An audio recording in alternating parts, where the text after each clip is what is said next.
सबके नमस्कार प्रणाम। और आज हम बात करें राकेश मिश्रा जी के बारे में। हाँ जी, भोजपुरी के सुपर स्टार राकेश मिश्रा जी के बारे में आज हम बात करें, जिनकर कुछ दिन पहले वो गाना बहुत ट्रेंड कर रंगदारों के भतार हई राजा जी। स्क्रीन पर वह देखत हो बैनर के रंगदारों के भतार हई राजा जी। फिर एगो अपन नया रंगदारी गाना लेके आ गए बनी, रंगदारी जारी रही। हाँ भैया, रंगदारी जारी रही। राकेश मिश्रा जी यही लेखनी नया नया भोजपुरी में रंगदारी सॉन्ग लियावत रहनी आ रंगदारी अपन जारी रखले रहनी। थोड़ा 5 सेकंड के वही वीडियो देख ली, रील देख ली।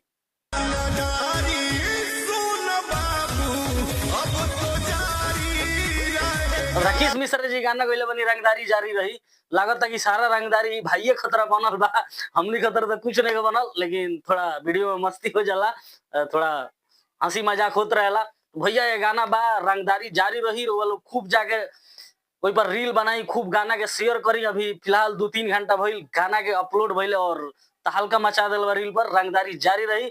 और हमार वीडियो राकेश मिश्रा जी अगर देखत हो तो वीडियो को लाइक कर देम, शेयर कर देम और कमेंट कर देम।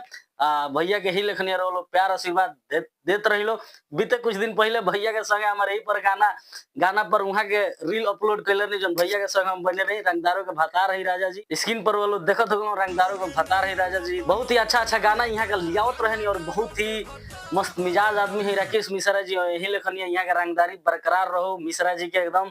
यहाँ के वीडियो को लाइक शेयर कमेंट करी और जौन अभी गाना यहाँ का रंगदारी वाला निकल बनी तो गाना के खूब शेयर करी लो, जम के रील बनाई लो। अब वीडियो अच्छा लगे तो वीडियो को लाइक करी, शेयर करी और राकेश मिश्रा जी को खूब प्यार दुलार दी। तब तक के लिए नमस्कार प्रणाम, जय बिहार, जय हिंद।